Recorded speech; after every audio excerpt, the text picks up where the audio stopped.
Welcome back to our Hyphen with Cherelle and Sade. What exactly does our hyphen represent, you may ask? The hyphen is the punctuation that is used to separate your date of birth and your date of transition from this life to the next. It's reflective of your journey. Our hyphen is inclusive of good times, challenging times, moments of reflection, moments of realization, laughter, tears, all of the things that we experience as we journey through life.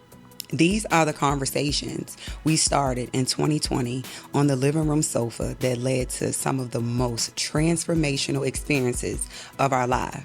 This is a judgment-free zone. Because every day we are growing and evolving. Your life, your hyphen.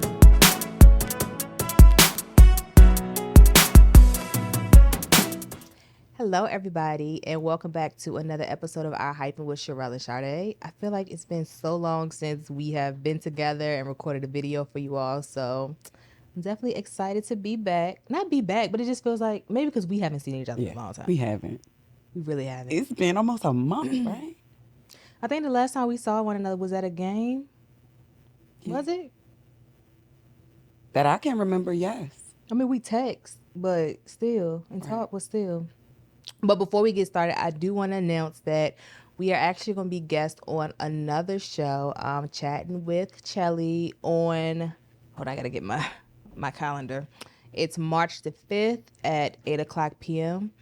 And we will put the link to her YouTube channel in our bio so that you all can tune in. That's March 5th at 8 o'clock. I'm super excited about that. It's been a long time coming, so. Yes, and it's going to be live. Yes, live. So, ooh, that's different.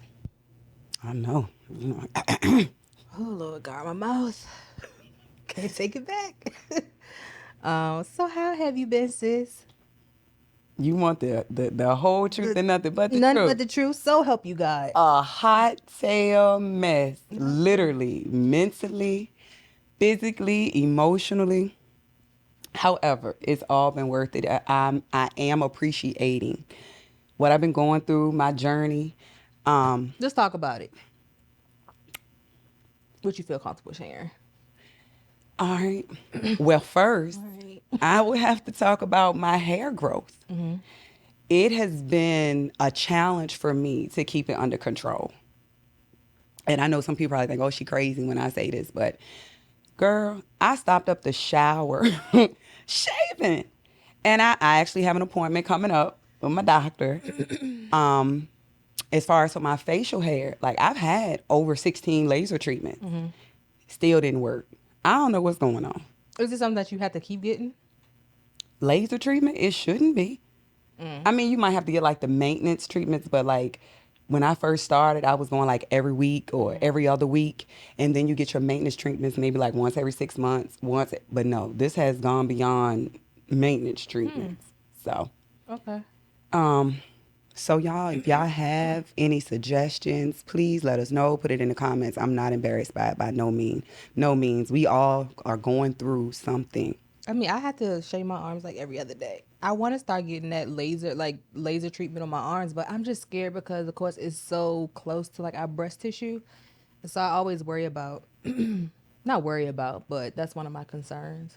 But that's definitely like my I don't like, I don't like no hair on my body. And so I have to be up under my arms like every other day. So when you say close to your breast tissue, like what do you mean? Like, so I think about the laser itself being so close to like breast tissue, and I think stuff like that might can cause breast cancer. well, I'm gonna have brain cancer then. Cause why would you say that? Because I mean, if you have you ever had laser? Girl, it sounds like a rubber band popping you, especially if you have a lot of hair. And before I would go, you would have to shave so that it can be as close to the pores as possible. Girl, that thing be popping like popcorn. Pop, pop, pop, pop, pop. I really want to know my whole body, but it's one of those things like, again, I think about it, but I don't take the time to do the research to see if it's something. What about waxing? Well, that'd be more upkeep than the laser itself. The waxing breaks me out. Okay. Now, I will say one of the benefits from laser was that it cleared up my skin. Mm-hmm. My skin was smoother. But now it's not working. It's not. But other than that, just trying to keep up with life. I'm like the caretaker for my 92-year-old grandmother. She's my world, my Lena cakes. And she's getting to the point now where she wants to know my every move. And if I'm not with her, she's upset. Um, Keeping up with Jay with sports. I've had several teams JJ. that they've contacted me, and he's already made a decision on which team. I allow him to make that decision on which team he wants to go to. So that's been going well, keeping up with practice, dealing with the obstacles and stuff that I have at work, the negativity. Um, what else? As far as me working on my own project, it seems like I've been comparing it to when you're driving down the road and if you're on like the hillside and like the boulders might fall in the road. That's what I compare it to. It's like every time it seems like I get not even a fourth of a mile down the road, there's always a boulder sitting there that I can't get past. I'm thinking it when I'm getting in my flesh. But when I realize that I have no control, this is God's will, not mine, I realize every time I feel uncomfortable, but it's a lesson. And he's like, your suffering is not going to go in vain. So it's like every time I get there, I get in my flesh, I isolate myself, which I'm understanding more now. I don't need to, but that is my go-to. I isolate myself. And he always either get me over the boulder or around the boulder. So I can't complain. I won't complain. Right. I can complain, but I won't complain. And then staying on top of my Bible study. And now that I have really committed to Jay learning the Bible every night now, he's been encouraged by the school that he applied for that he needs to read more. So I asked him, what is it that you take interest in reading? So he said sports. And then he basically said he wanted to take an interest in learning the Bible. That's so great. So I've been, it's been a journey for me because I'm learning the Bible. So ensuring that I am teaching him correctly, or, teaching him correctly, but also allowing him to have his own interpretation. That's been a challenge for me. But every night he gets to pick whatever scripture he wants to pick from, and then he will give me his interpretation, and then I'll give him mine.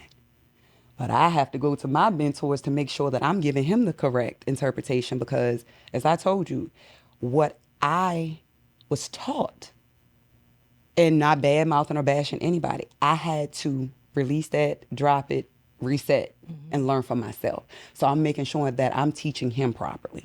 So it's been a lot. On top of, like I said, with work and being a mortician, you just don't deal with the deceased. A lot of my time is with the families. And that's my passion in making sure that they're straight, they're good, whatever issues they may have, I'm there to help them. So it's been a lot. You know what's interesting? I'm listening to you talk, and I've heard 1,000 things you do for other people.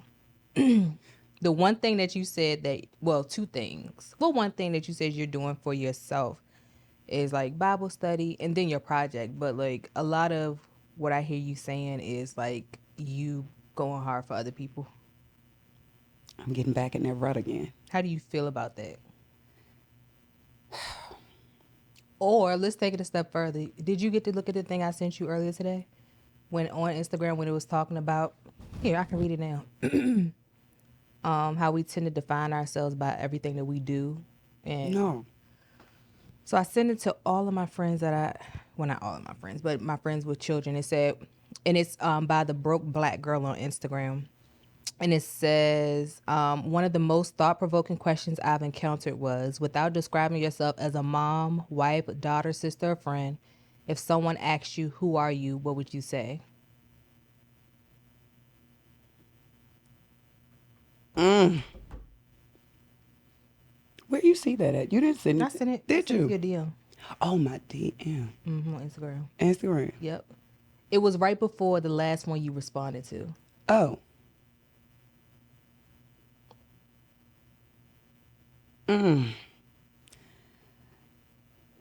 I can't answer that right now.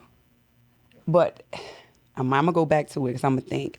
But as far as doing for myself, I have been taking the time to still maintain to being physical. Like I go to the gym.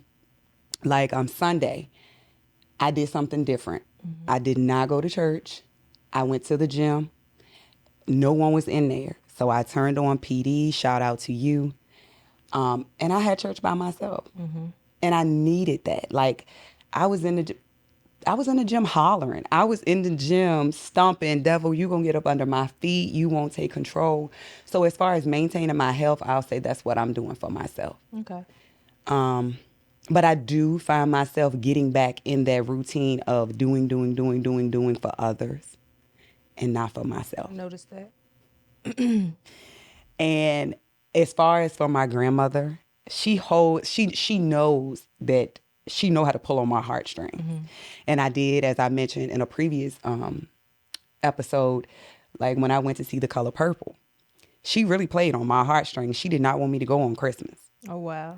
And I went, and I felt bad Why? because she made me feel like I was choosing the movie over her. Okay. And but that's how I am with her. Like, Yeah. but I am gonna get back on.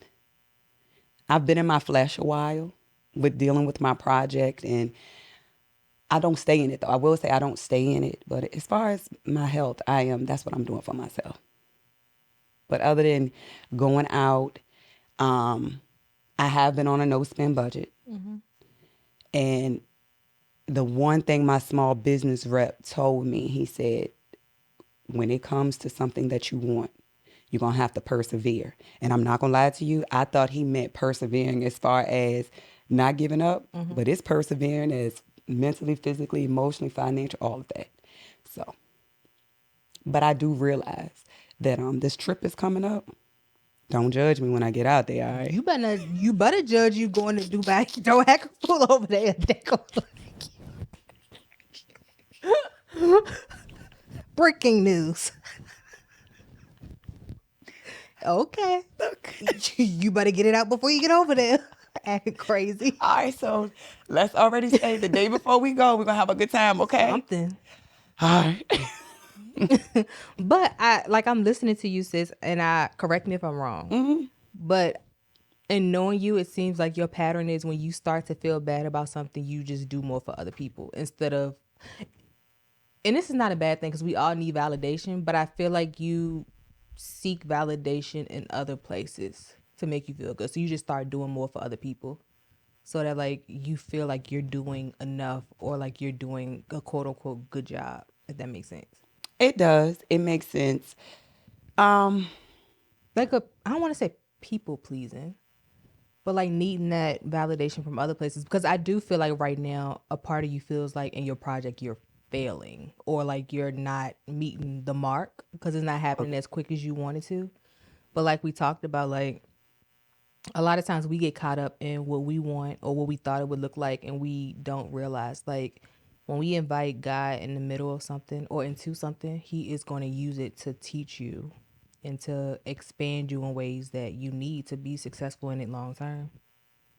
So like while you might feel the pressure from other people and deadlines and all of that stuff, God don't care about none of that. He's showing up, don't let me tell you.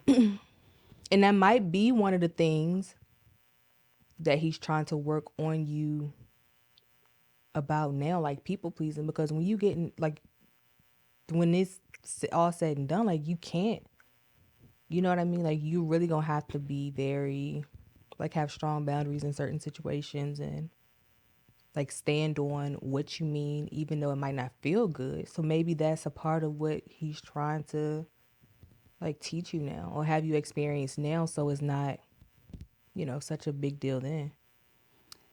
And let me say this to clarify. As far as I have cut a lot of people, I don't want to even say cut a lot of people. I realize that I have fallen in love with my Bible study. So when I get home from work, I can sit at home and just, how I'll send you stuff. And I'm like, wow, I never knew this was in the Bible. Like, I used to hear people say things like Jesus wept. And I'm just like, really what that means. He cried. But I realized like the emotions that I'm going through, Jesus was human. Yeah. So he understands me. Yeah. So I feel it's safe to say that I am taking this time to learn him, because with church, we did a 21 days of Psalms in January and 21 days of Proverbs in February. And that's really helped me. And I realized that if you truly want to seek him and learn the Bible, you have to really sit down and understand. And for my Lent, I realized I am determined for Lent, I'm going to do away with ignorance. Like if I don't understand a word, I don't mind going to Google University and looking it up, because if you don't understand one word, sometimes it just told the whole sentence. So I have been taking that time to learn the Bible, because I told you I reset from every single thing with the Bible. And I really think the Bible is one of those things based on where we are in life, based on like the specific calling that God is like has on our life. I kind of feel like we are meant to get different interpretations from it. You know what I mean? Like I think the general idea is going to be the same across the board, but like we could come up with I don't know if you got one written down, but we could talk about a scripture now and we probably both have a different, outlook on what that is. And I think that's okay. And it was going back to what you were saying about Jay. Like, I just want you to have some grace with yourself. Like, you don't have to feel like you have to fact check everything that you're checking him, because as he grows, look at us. Like, as we continue to grow and evolve and read it for ourselves, we kind of take what we need and digest that, and then what we don't understand later, it comes to us when we're meant to understand it. And when it comes to Jay, I'm going to say, I feel like I have to being a single parent, do the dual role, because I do check on him a lot because of, the absence. And to make sure, you want to talk. And I know he get tired of me asking him that, but I want him to understand, like, it's okay to talk about whatever you're going through. I'm not going to judge you. I'm not going to punish you, because for me, some things was just forbidden to talk about. And I don't want him to feel that way, because I can't help you or guide you, give you the knowledge or the wisdom if you don't tell me. So that's my biggest thing with him, is that I feel like I'm making up for others. Can't do that. And I realize that too. And that is a part of him having his own relationship with God. Like him learning to, like when he feels, of course, talk to you, but like when he feels certain things, like it's going to be a point where you're not there. Not necessarily like something that's happened to you, but when he's off at college, like he going to have to know how to pray and, see God for himself too. So you teaching him that now. And it's okay not to know it all. And that's what I've been trying to instill in him. Like, look at God as your father. Have that relationship. And to be quite honest with you, just until I reset, I never looked at God as my father. Being completely transparent, I used to hear people say that, but I never really understood when they said it that way. I still don't. I think I see him more of, it feels safer for me to see him as a friend. Okay. But that is something, like when I hear people see him as a father, it's intriguing to me. And I like, maybe one day I'll get there. It just, I don't know, it feels, I don't know, it just feels weird to me. And I think it's too because of like, I'm still working on my relationship with my dad. Not that we have a bad relationship, but my dad is very stoic. Like, we ain't talk about emotions and that kind of thing. So like, then looking at God as like a father figure and having to go to him in an emotional state, it just feels like weird to me or foreign to me. But if I call him my friend, like we can talk all day, friend. Like we can talk about these emotions. So I think for me, that's where the disconnect in seeing God is like a father. It feels very intimate, I guess you could say.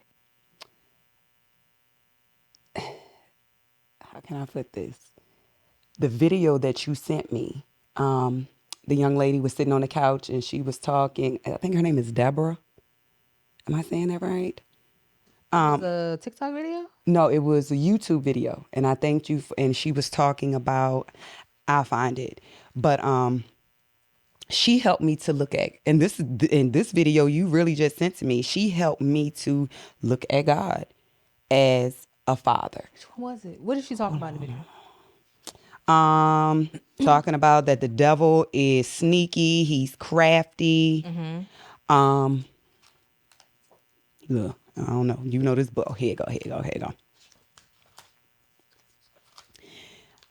And I realized going back to our fathers, like my dad, he's not an emotional person. Because I can't remember when I called my dad, and I hope he don't mind me sharing this. And I called him, I was like, Dad, it was like 4:00 in the morning. I know he was the only one that was up.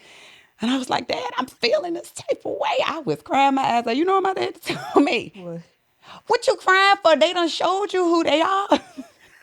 No emotion, no nothing. Oh, wow. And it's like, I understand though, that when people are taught like crying is wrong or crying is weak.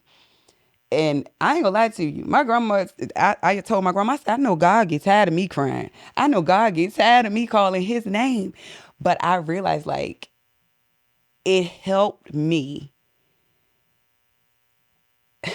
see God in a different light when I looked at him as a father. And then being a single parent, and I realized that I cannot be a father to Jay.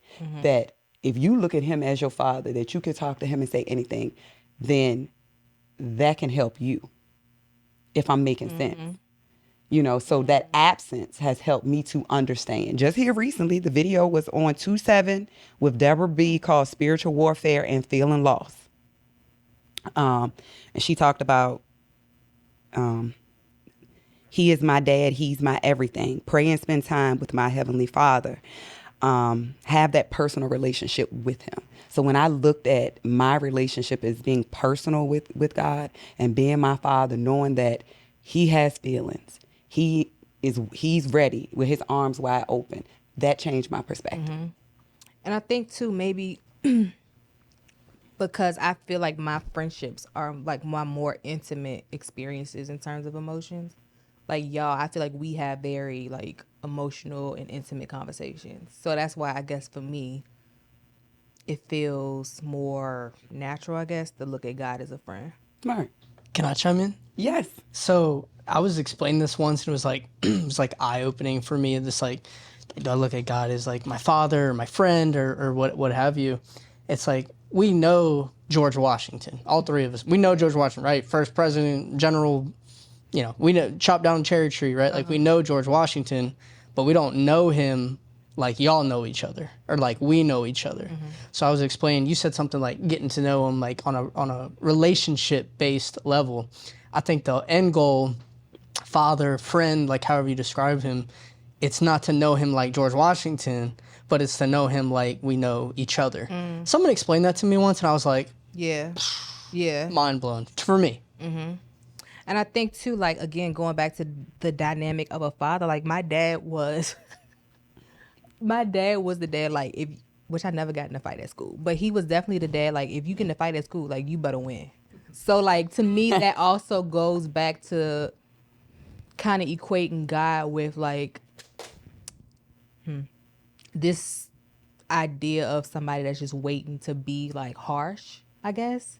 You know what I mean? Because look, if I would have came home and lost a fight, my daddy probably made me fight him again. Like, because he just don't take well to losing. Like, he was an athlete in school. Like, he's win all the way. But in that, like, he kind of, he's very masculine. He is very masculine, not necessarily in touch with his emotions.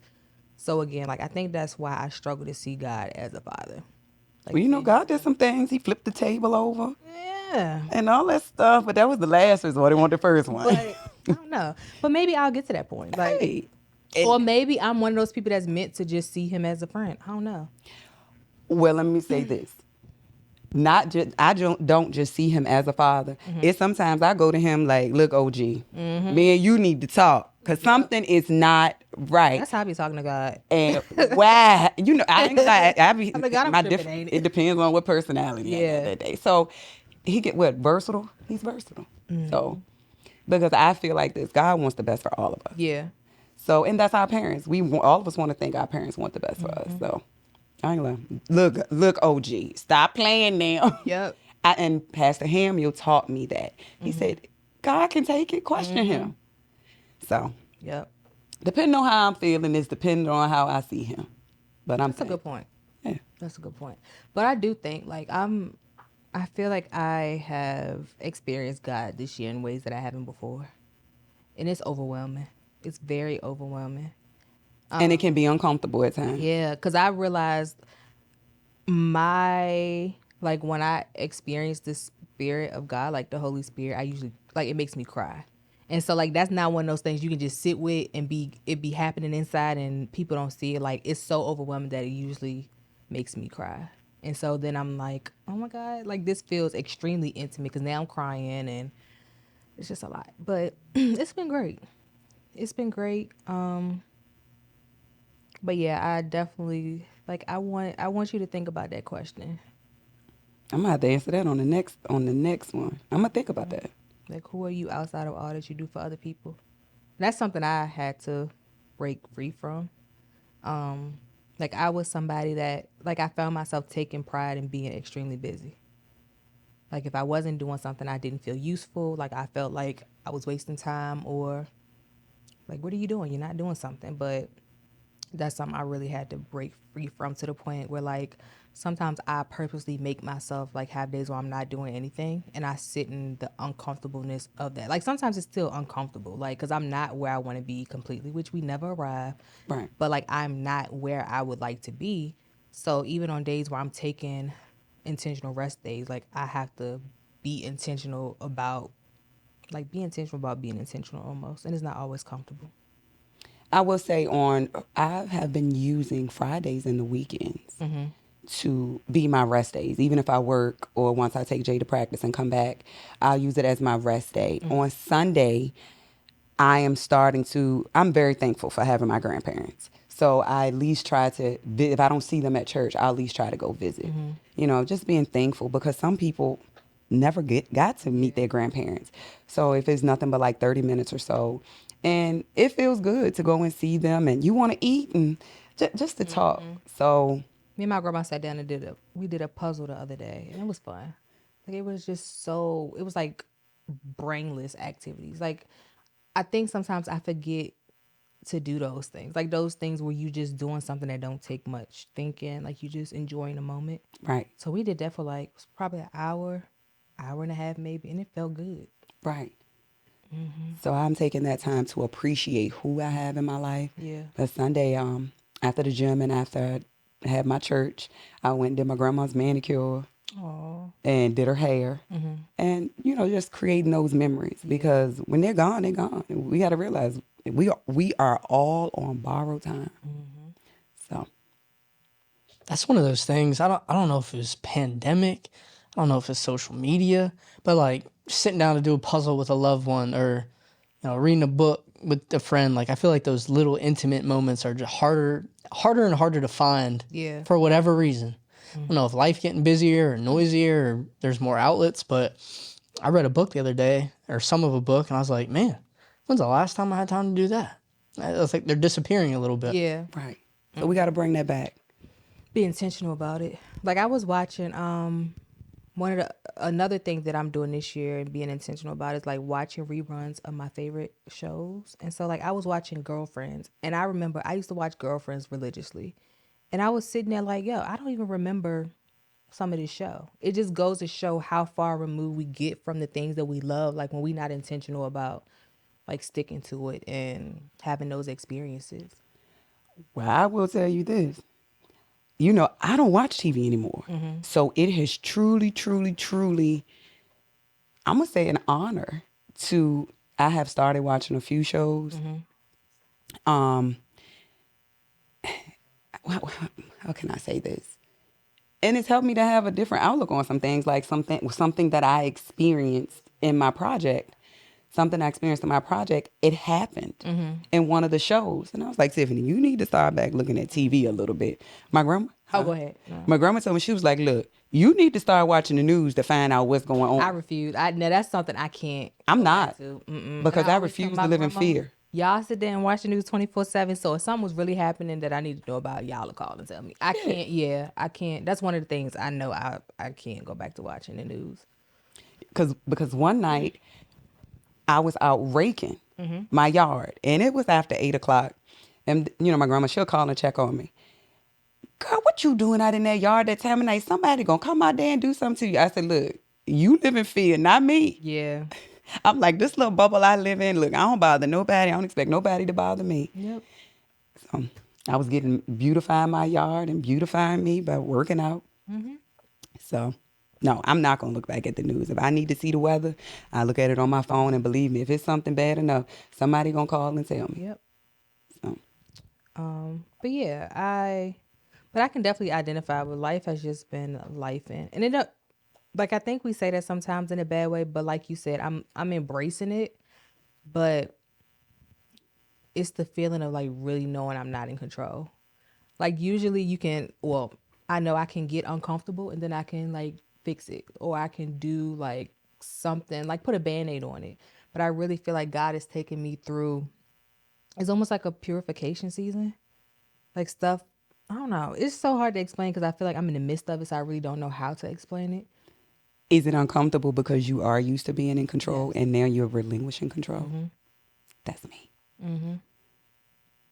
Yeah. And then noticing when I relinquish control, that's when God shows up. And like I said, it's overwhelming for me because it's like very emotional.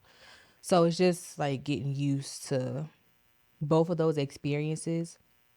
And I will say too, I feel like as I'm learning more and reading my Bible more, the idea of like we're not meant to be alone is really having more meaning to me.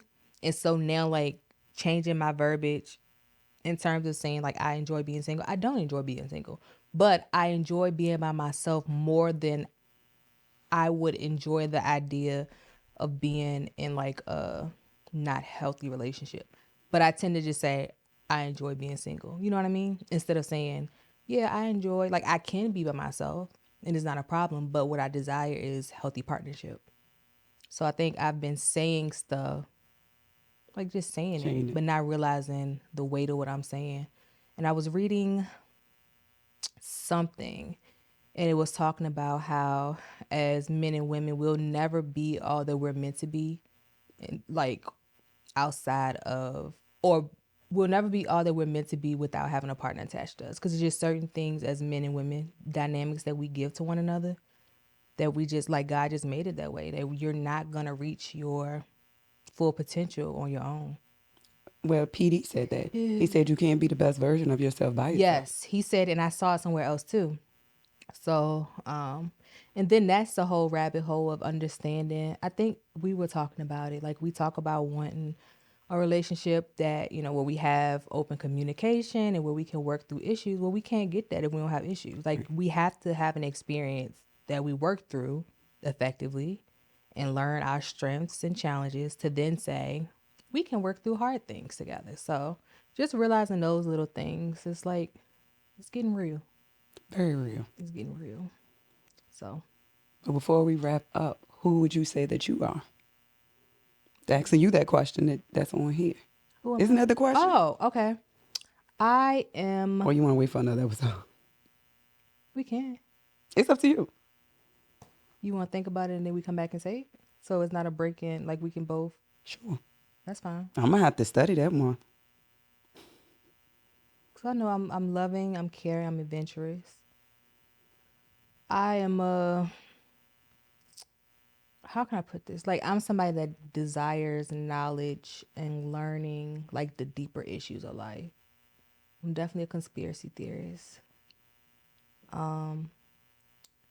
I am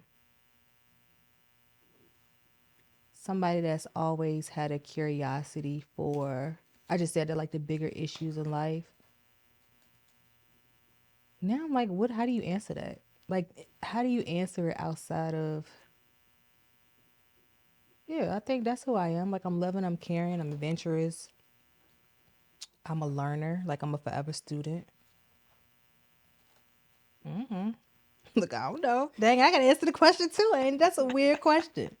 But I don't think, like, I know I don't thrive off of like doing for other people anymore.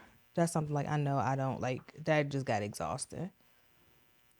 So I'm not that anymore. But that's a good question. Like to really be able to give like an elevator speech in response to that.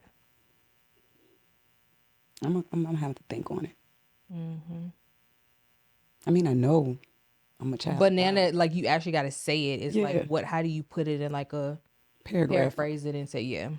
form. So, So we'll both come back with that for the project.